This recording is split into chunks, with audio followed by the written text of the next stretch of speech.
¿Cómo estás, maestro? Buenos días al auditorio. ¿Qué galería tienes ahí? Qué barbaridad. Sí, vamos a aclarar una cuestión. Como todo mundo sabe, en este momento ya todo mundo entiende que tenemos gobiernos del PRIAN, que el PRI y el PAN pues son más o menos lo mismo.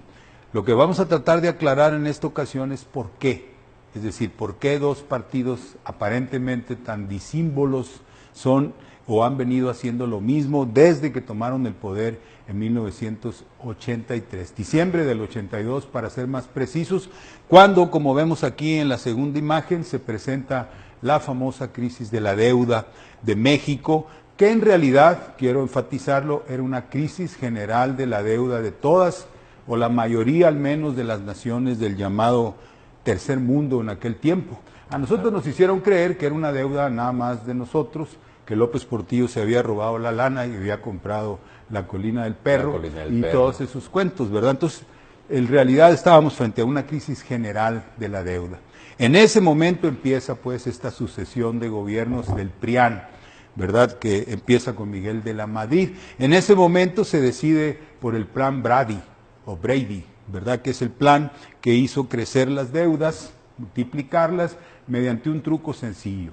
No puedes pagar, manito, así que te voy a mandar la deuda a 20 años, a 30 años, pero a cambio de eso tú me vas a dar las de estas, ¿no? Porque vas a tener que entregar todo lo que tengas de propiedad de la nación, de bienes nacionales, para poder cubrir esa deuda por la vía de las privatizaciones. Y además me las vas a vender baratas, ¿verdad? Y el plan Brady, insisto, como se ve aquí en la siguiente imagen, no fue solamente de México en el periodo de la entrada de Miguel de la Madrid, cuando viene Brady. Nicholas Brady era el señor que dirigía el Tesoro norteamericano, viene, supuestamente le diseña un plan a México para que pague su deuda de esa manera, ¿verdad? A largo plazo y entregando los bienes nacionales, el proceso de privatizaciones.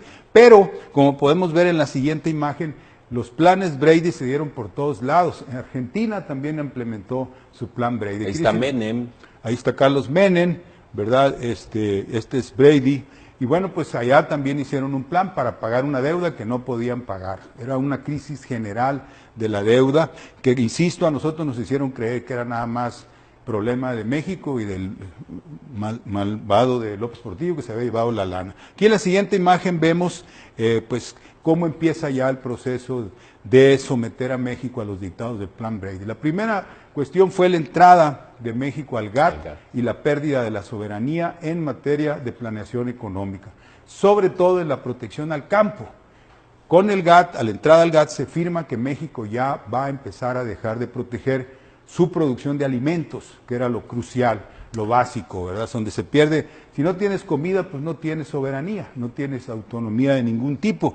Luego vino el famoso, ya sabemos, firma del Tratado de Libre Comercio, en donde ya se abrió todo, México se dedica, según el plan Brady, pues a entregar todo por la vía de la privatización, y como no tiene dinero, pues va a abrir todas sus puertas a la inversión extranjera. Y nos vamos a hacer un gran recipiente de inversión extranjera y vamos a ofrecer nuestra mano de obra barata como el único bien que tiene el país, porque todo lo demás pues se va a estar vendiendo, ¿verdad? Y eso es básicamente en lo que consiste el Tratado de Libre Comercio, que era previsible, como dijo LaRouche en aquel tiempo, que iba a convertir a México en un nuevo Auschwitz, es decir, un campo de mano de obra barata, un campo de muerte, que es lo que ahora ya tenemos, ¿verdad? Con estos 125,000 muertos nada más en el los 25,000 muertos nada más en el 2017, y todo lo que es el dominio de las maquiladoras, ¿verdad? La mano de obra barata, los suicidios, la desesperación. En la imagen que sigue podemos ver que el plan Brady no resolvió lo que decía que iba a resolver, porque en aquel momento de la crisis de la deuda y que se culpaba a López Portillo, se nos dijo, ya nomás quitando al PRI se va a arreglar todo, porque ya el gobierno no va a ser corrupto y todo se va a arreglar. Los quitaron a los del PRI, metieron a los del PAN y la deuda se disparó. Y eso que los panistas, como Calderón, como Fox, se las daban de ser muy buenos para evitar el crecimiento de la deuda, pues la multiplicaron, la dispararon.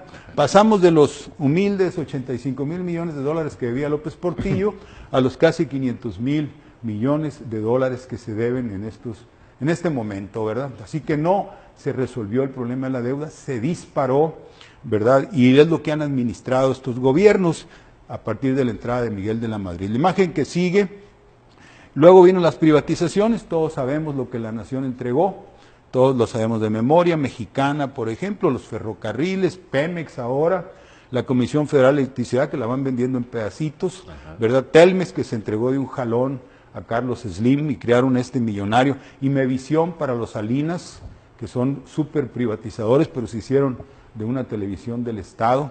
La que sigue, y aquí están los nombres de los más famosos privatizadores o beneficiarios, en este caso de Carlos Salinas, que fue el que les entregó todos estos bienes, algunos de aquí de Monterrey, por supuesto, que se han hecho pues la gran plutocracia del país y del mundo, ¿verdad? Porque algunos de ellos son primeros lugares de millonarios en el mundo con los bienes nacionales. Así que en todo eso, vuelvo a poner la imagen de los presidentes, si no me equivoco, en todo este periodo se fue fraguando todo lo que estamos describiendo, ¿verdad?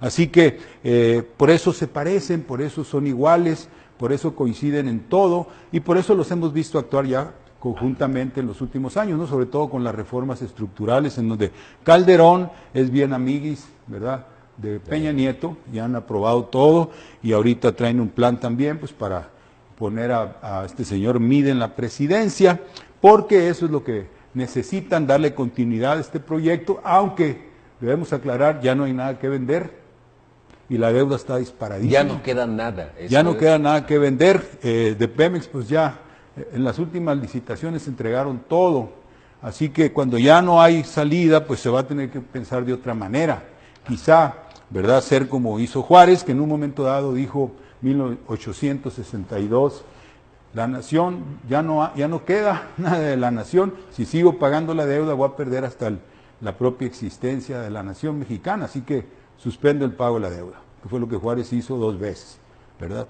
Hay que traer a la memoria aquella moratoria que Juárez decretó, porque ahorita aquí en el proceso electoral todo el mundo se hace el oxiso, como que la deuda no existe, como que no hay problema, que todo es cuestión de ajustar el gasto y la corrupción y todo eso, pero la deuda pues es el elefante que está en la sala y nadie quiere mencionar, pero va a volver a expresarse de manera brutal, ¿verdad? Y ahí es donde vamos a tener que tomar grandes decisiones. Así que por esa razón el PRI y el PAN son lo mismo, ejecutores de un mismo proyecto que empezó en el 83 como un plan para pagar la deuda, pero la deuda se quintuplicó.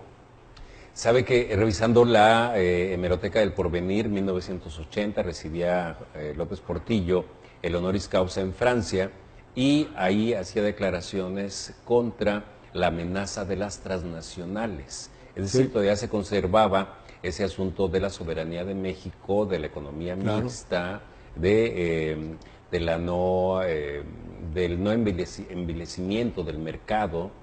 Dice una serie de cosas. Dijo una cosa también muy importante en la ONU, en su último discurso, ya como faltando pocos meses. Dijo, si continuamos por este camino económico, el liberalismo, vamos a una edad oscura sin posibilidades de renacimiento. O sea, tenía una claridad de lo que iba a pasar y ahora ya estamos aquí en México en una edad oscura, súper oscura. Bien, maestro Benjamín Castro, gracias. Muchas gracias por su colaboración. Hasta luego. Gracias, maestro.